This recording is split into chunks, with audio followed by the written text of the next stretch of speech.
बिस्मिल्लाहिर्रहमानिर्रहीम अस्सलामु अलैकुम वरहमतुल्लाह।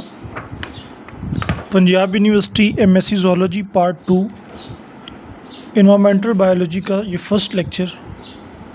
इसमें आज हम जानेंगे कुछ टॉपिक्स के बारे में कि सिलेबस कंटेंट क्या है, और उसके बाद हम एक आध टॉपिक डिस्कस करेंगे। अगर हम कोर्स कंटेंट की बात कर लें तो इन्वायरमेंटल बायोलॉजी में सबसे पहले ये आपके सामने थ्योरी है, और थ्योरी में कॉन्सेप्ट्स ऑफ फिज़िकल इन्वायरमेंट, उसके आगे कंटेंट्स हैं, ग्लोबल इकोसिस्टम है, इंटरेक्शंस इन इकोसिस्टम है, कॉन्सेप्ट ऑफ एनर्जी फ्लो है, कॉन्सेप्ट ऑफ फूड वेब है, और चलते चलते ये सारा कोर्स जो कि जितनी भी किताबें हैं, कितने भी कोर्सेज़ हैं, उन सब में से लेंथी कोर्स इन्वायरमेंटल का ही होता है। तो ये एक तरफ लेंथी कोर्स है और दूसरी जानिब बहुत आसान लेकिन टाइम टेकिंग प्रोसेस है।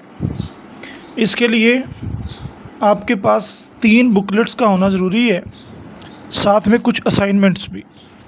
और इन तीनों बुकलेट्स में सबसे पहले तो एक बुकलेट ये वाली है जिसमें ओरिजिन ऑफ एटमॉस्फेयर, यहाँ से ये स्टार्ट होती है, और फिर चलते चलते आगे सारे के सारे ये ओरिजिन्स हैं, like origin of solar system, ये चला गया आगे, ओरिजिन ऑफ अर्थ है इसके बाद, और ये पूरा एक बुकलेट है जो कि आपको ये दिखाई दे रहा है। ठीक है, इसमें से कोई 1-2 क्वेश्चंस बनते हैं एनुअल के अंदर, ज़्यादा नहीं बनते।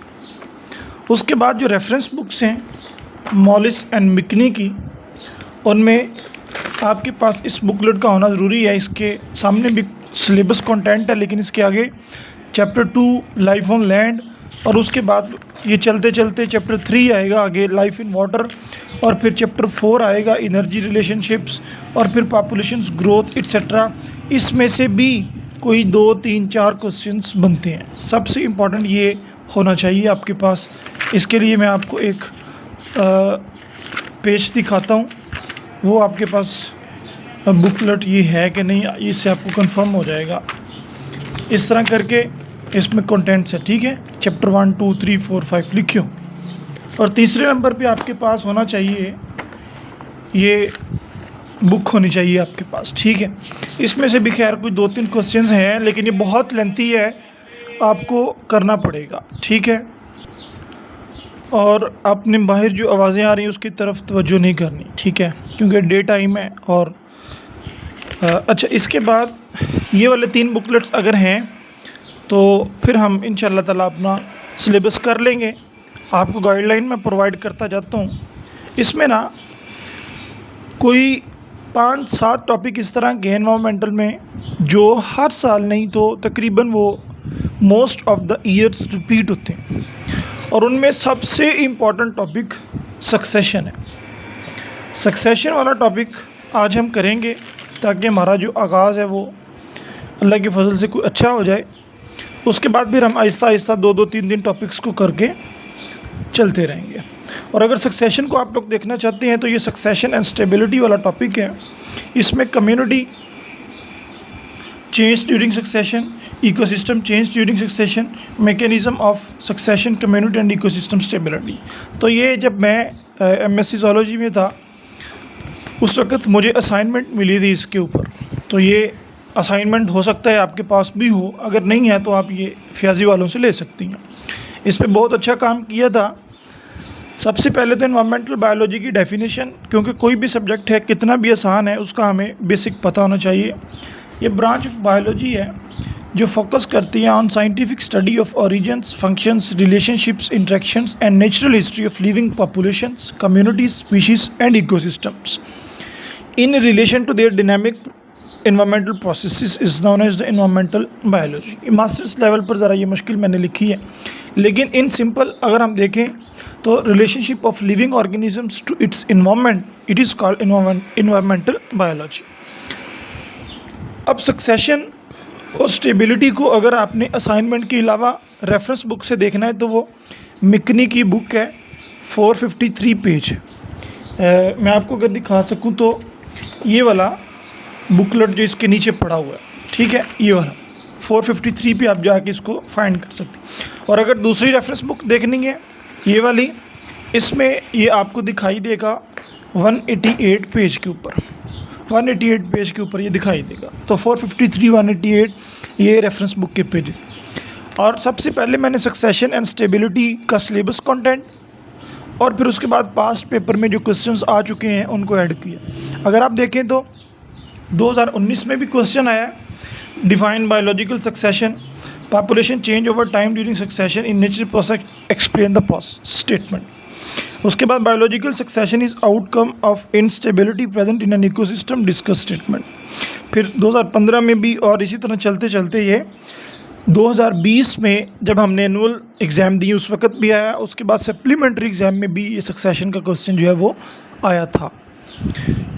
अब आपको अंदाज़ा हो चुका होगा कि ये सक्सेशन कितना कि इम्पोर्टेंट है। अब हम स्टार्ट करते हैं।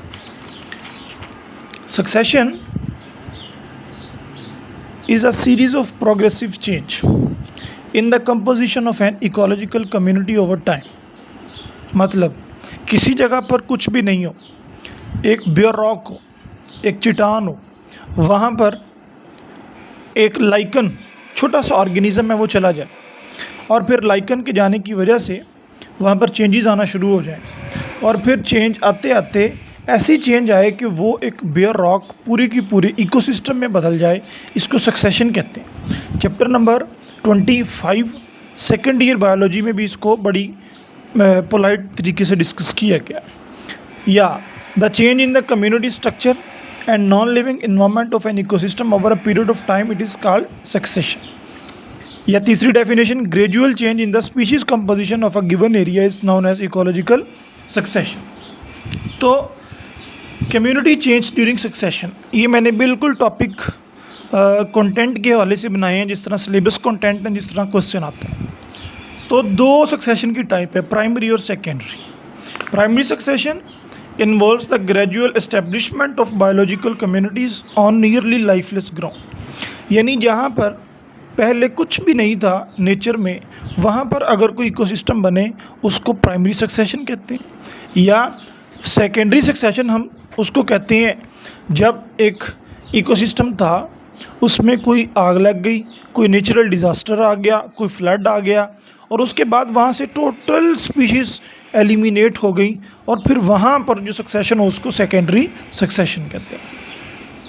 Primary succession begins in terrestrial ecosystem where there is no soil, और एक्वेटिक इकोसिस्टम में अगर हो तो वहाँ पर नो बॉटम सेडिमेंट, यानी कुछ नहीं होना चाहिए। Example, bare rock exposed by the retreating glacier और सीवियर सॉइल एरोजन, यानी यहाँ पर अगर सक्सेशन या फॉर्मेशन ऑफ इकोसिस्टम हो तो प्राइमरी सक्सेशन है। अगर किसी जगह पर कोई लावा निकला, यानी आग आतिशफिशा निकला और वो कूल हुए, वहाँ पर कोई स्पीशी आके रहना शुरू कर दे, प्राइमरी सक्सेशन है। एन अबांडोन्ड हाईवे, यानी एक ऐसा रोड जहाँ पर कुछ भी नहीं था और वहाँ पर अब कोई भी ट्रैफिक भी नहीं गुजर रही, तो वहाँ पर अगर कोई जड़ी बूटी उगाए और वो इकोसिस्टम बना दे तो प्राइमरी सक्सेशन है। A newly created shallow pond और रिजर्वायर, इसमें ये सारी प्राइमरी सक्सेशन की। Now we discuss primary succession in terrestrial ecosystem में हम लेंगे। सबसे पहले तो सक्सेशन के लिए सॉइल का होना ज़रूरी है कि सॉइल क्या है।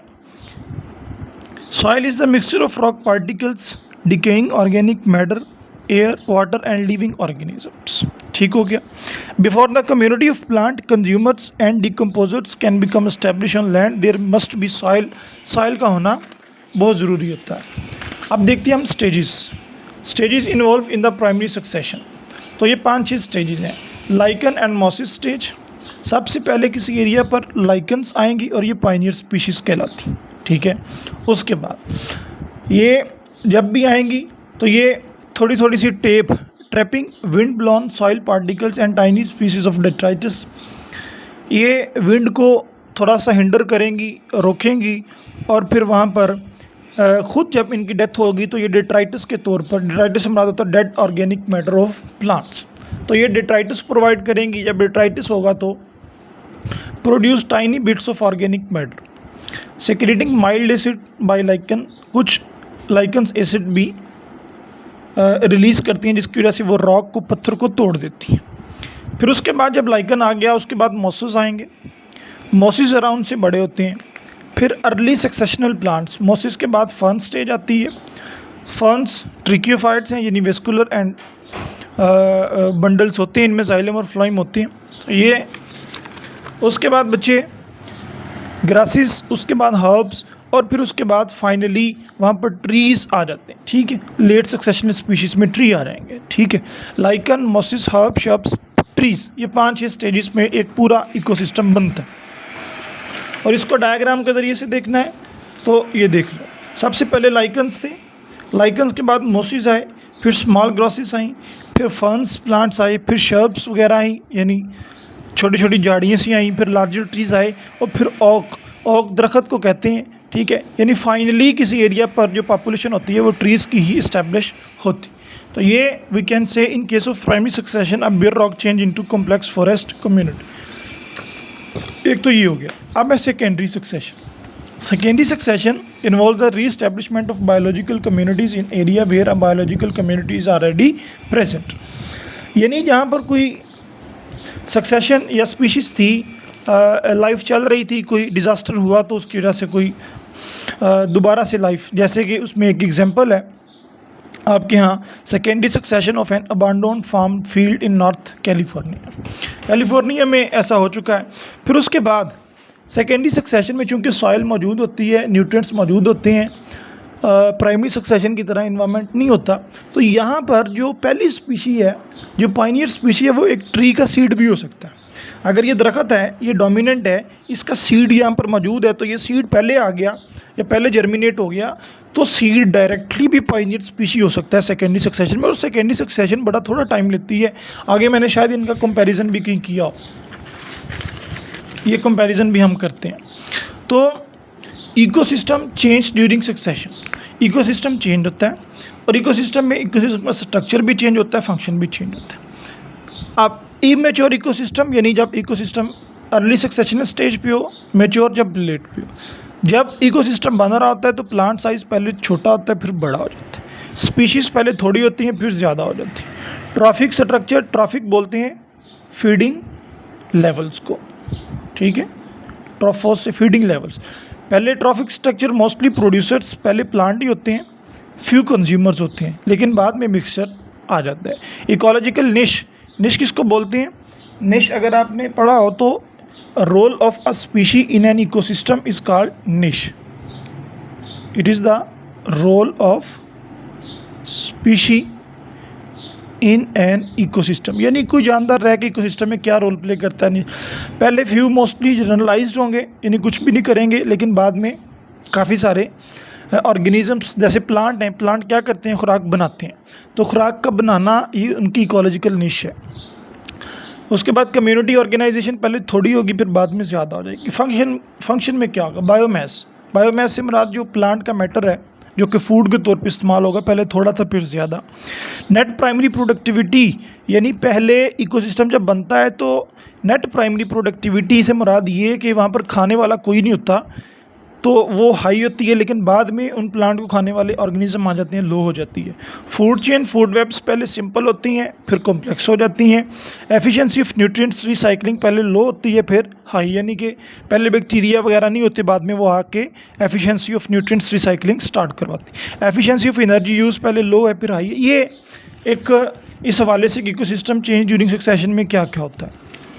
उसके बाद कंपैरिजन में प्राइमरी सक्सेशन ऐसे एरिया पर जहाँ पर पहले कुछ ना हो, लैकिंग टॉप सॉइल, ये ऐसे एरिया पर जहाँ पर पहले पॉपुलेशन थी लेकिन डिस्टर्ब हो गई। लोकेशन की अगर बात करें तो ये वहाँ पर होगी जहाँ पर नो इनिशियल वेजिटेशन, लेकिन यहाँ पर कुछ ना कुछ पहले मौजूद हो सकता है या हो सकता था। काज, ये बच्चों कोई भी एक्सटर्नल फैक्टर की वजह से हो सकती है, लेकिन इस केस में क्या होगा? There will be external factors such as gap formation by falling trees, fire और land clearing। soil cover absent होगा, यहाँ पर soil मौजूद होगी। growth यहाँ पर होगी। secondary succession में mostly favors invading opportunity to grow, यानी यहाँ पर कुछ भी पहले आ सकता है। कुछ कह रहा हूँ, यहाँ पर सिर्फ और सिर्फ पहले लाइकन और मॉसिस आएंगे, यहाँ पर कुछ भी पहले आ सकता है। पाइनियर स्पीशी हमेशा यहाँ पर लाइकन होगी, ये तो अंडरस्टूड है, लेकिन यहाँ पर किसी भी दरख्त का सीड भी हो सकता है। टाइम, चूँकि यहाँ पर कुछ नहीं है, ज़्यादा टाइम चाहिए, ये थोड़ा टाइम चाहिए, यहाँ पर कोई लाइफ नहीं है। तो ये आपका कॉन्सेप्ट बिल्ड करने के लिए मैक्सिमम बिल्ड हो जाए। अब हम देखते हैं मैकेनिज्म ऑफ सक्सेशन। ये बहुत इंपॉर्टेंट है। लास्ट टाइम पेपर में या मेजॉरिटी ऑफ द पेपर में जब पूछा जाता है तो ये मैकेनिज्म ऑफ सक्सेशन पे ज़्यादा बात होती है। तो मैकेनिज्म ऑफ सक्सेशन को मैं चूँकि आपको ज़रा बुक से करवाने की कोशिश करता हूँ, बुक में डायग्राम्स भी हैं और डायग्राम्स में ज़रा आप अच्छी तरीके से इसको अंडरस्टैंड कर पाओगे। तो मैकेनिज्म ऑफ सक्सेशन में there will be 3 models. Facilitation model, इसमें the presence of initial species, अगर कोई पहले स्पीशी आ गई वो दूसरी स्पीशी को फैसिलिटेट करेगी, उसकी ग्रोथ को फैसिलिटेट करेगी, इसको फैसिलिटेशन मॉडल कहते हैं। उसके बाद दूसरा है टॉलरेंस मॉडल। अगर कोई नई स्पीशी या न्यू पायनियर स्पीशी जो पहले स्पीशी आई है वो बाद में आने वाली स्पीशी को ना इनहिबिट करेगी ना फैसिलिटेट करेगी, वो अपना काम जारी रखेगी। तीसरा मॉडल है इनहिबिशन मॉडल। इनहिबिशन में क्या होगा, अर्लीस्ट स्पीशी जो है वो बाद में आने वाली स्पीशी को इनहिबिट कर देगी, यानी कोई उसको रोकेगी। आप देखते हैं mechanism of succession. Mechanism of succession में ये पेज नंबर 462 है, 462 है मॉलिस मिकनी का। इसमें आपने सिर्फ कितना करना है, आपने सिर्फ और सिर्फ इसको यहाँ से लेकर ये वाला हिस्सा और फिर उसके बाद ये ऊपर डायग्राम है ये वाली, मैं इस पर आता हूँ। और फिर उसके बाद अगर देखा जाए तो ये इसको मैं जूम कर लूँ, ये टॉलरेंस मॉडल और फिर यहाँ पर ये इनहिबिशन मॉडल आ जाएगा। ठीक है, टॉलरेंस, इनहिबिशन और पीछे फैसिलिटेशन। और फिर इसकी एक फ्लो शीट डायग्राम है ये वाला। ये मैंने एक साल सक्सेशन का क्वेश्चन जब लिखा था तो उसमें ये वाली डायग्राम मैंने नहीं बनाई थी, और इस डायग्राम ना बनाने की वजह से वो तकरीबन सारा क्वेश्चन ही 15 नंबर का था, जो वो 2-3 नंबर उसमें आए मुश्किल से। लेकिन अगर आप इसको बनाती हैं, इसको बनाने के बाद अगर आप फैसिलिटेशन मॉडल वगैरह वगैरह 3 मॉडल लिख के इसको बना देती हैं तो आपके इंशाल्लाह मैक्सिमम मार्क्स इसमें आ सकते हैं। तो फैसिलिटेशन मॉडल, इनहिबिशन मॉडल और टॉलरेंस मॉडल बहुत छोटे छोटे से और आसान है। ये आप डायग्राम समझ लें, अगर इसकी समझ आ गई तो इंशाल्लाह आपका कॉन्सेप्ट क्लियर हो जाएगा। देखें, ये प्राइमरी सक्सेशन। प्राइमरी सक्सेशन में क्या होता है, प्राइमरी सक्सेशन में only early successional species can establish. Early से मुराद है लाइकन, बस लाइकन इस्टेब्लिश होगी।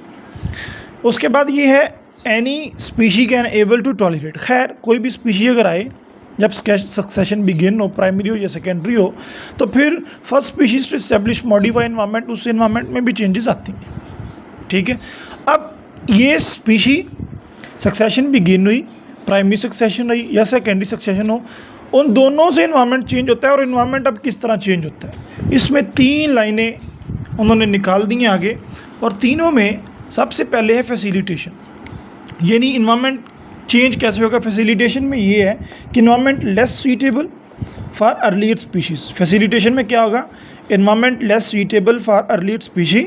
जो पहले स्पीशी आई थी उसके लिए एनवायरनमेंट लेस सूटेबल था, लेकिन जो स्पीशी पहले आके सेटल डाउन हो गई वो अपने से बाद में आने वाली स्पीशीज़ के लिए जो एनवायरनमेंट है उसको मोर फैसिलिटेट करेगी, उसको अच्छा एनवायरनमेंट प्रोवाइड करेगी, जिसकी वजह से उसकी ग्रोथ में इजाफा होगा। यूँ कह लें कि पहले वाली स्पीशी बाद वाली स्पीशी को फैसिलिटेट कर रही, और फिर ये क्लाइमेक्स स्टेज तक चलता जाएगा। लेकिन उस क्लाइमेक्स स्टेज में जब तक कोई इन्वायरमेंटल डिज़ास्टर ना आ जाए, ठीक है, अगर इन्वायरमेंटल डिज़ास्टर आ गया तो वो ख़त्म हो जाएगी, नहीं तो वहाँ पर होगा क्या कि वो स्पीशी जो है डोमिनेट रहेगी। और जब ये स्टेज यानी पायनियर स्पीशी में कोई जंगल था उसमें आग लगी, तो उसमें जब तक डिस्टर्बेंस नहीं आएगी तो ये क्लाइमेक्स स्टेज है। अगर डिस्टर्बेंस आ गई तो डिस्ट्रॉय क्लाइमेक्स स्टेज, उससे क्लाइमेक्स स्टेज डिस्टर्ब होगी। और फिर उसके बाद अगर आप देखें तो ये एरो यहाँ से होता होता होता होता ऊपर जाके फिर स्पेस अवेलेबल फॉर क्लोनर यानी सक्सेशन बिगिन होता। इसी तरह टॉलरेंस में आ जाए। टॉलरेंस में क्या आता है कि जो एनवायरनमेंट होता है, एनवायरनमेंट लेस सूटेबल होता है for early species but neither less और nor more favourable for later species, यानी ये वाले स्पीशीज़ बाद में आने वाले स्पीशीज़ के लिए ना फैसिलिटेट करती हैं ना उनको इनहिबिट करने की कोशिश करती हैं, बल्कि अपना काम जारी रखती हैं। और ये भी एटलीस्ट क्लाइमेक्स स्टेज में पहुँचती है। जब क्लाइमेक्स स्टेज में पहुँचेगी यानी दरख्त बन जाएंगे तो ठीक है, अब ये चलता रहेगा निज़ाम, लेकिन जब तक कोई नेचुरल डिज़ास्टर नहीं आ जाता, डिस्टर्बेंस नहीं हो जाती, ये कायम रहेगी। लेकिन अगर डिस्टर्बेंस आ गई तो फिर ये एरो यहाँ से चल के ऊपर जाके सक्सेशन बिगिन होती है। और तीसरे नंबर पे tolerance model, inhibition model. Succession begin हुई, प्राइमरी थी या सेकेंडरी थी। इनहिबिशन में क्या होता है, एनवायरनमेंट लेस सूटेबल होता है for establishment by all species, यानी जो स्पीशी पहले आ गई वो अपने से बाद वाली स्पीशीज़ को इनहिबिट करने की पूरी कोशिश करेगी। यानी कुछ दरख्त देखे होंगे आप लोगों ने कि जब वो दरख्त उगते हैं तो उनके नज़दीक कुछ केमिकल सेक्रीट करते हैं सॉइल के अंदर, तो उनके नज़दीक कोई प्लांट नहीं हो सकता, इसको इनहिबिशन में लिया जाता है। खैर वो क्लाइमेक्स कम्युनिटी यानी उन दरख्तों की कम्युनिटी बन जाएगी, फिर जब तक उनमें भी डिस्टर्बेंस नहीं आ जाती, ये फिर चलता चलता सक्सेशन बिगिन होता है। तो ये फ़्लो चार्ट आपने कोशिश करके, अगर बुक है तो ठीक, नहीं है तो इसमें आपने इसको पास करके इसकी पिक्चर लेके इसको लाजमी लिखना है, ठीक है। ये ज़रा थोड़े से ब्लैक हैं, इसमें नज़र नहीं आ रहा था तो मैंने ये लिखने की कोशिश की है, इनको थोड़ा सा प्रोमिनेंट करके, तो आप इसको कर लें। तो आज हमने जो देखा है वो सक्सेशन कितनी तरह की होती है, सक्सेशन का मैकेनिज़्म क्या है, और फिर सक्सेशन के मैकेनिज़्म के मॉडल्स क्या हैं। तो ये आप लाजमी करें, मैकेनिज़्म को तो लाजमी करें, इंशाअल्लाह ताला अल्लाह बेहतर करेगा। और ये सिलेबस में क्वेश्चन जो है ये आता है, पास्ट पेपर्स में मोस्ट ऑफ द टाइम्स ये आ चुका है, ठीक है। बाकी इंशाअल्लाह हम नेक्स्ट डिस्कशंस करेंगे। अल्लाह हाफिज़, अस्सलामु अलैकुम व रहमतुल्लाह।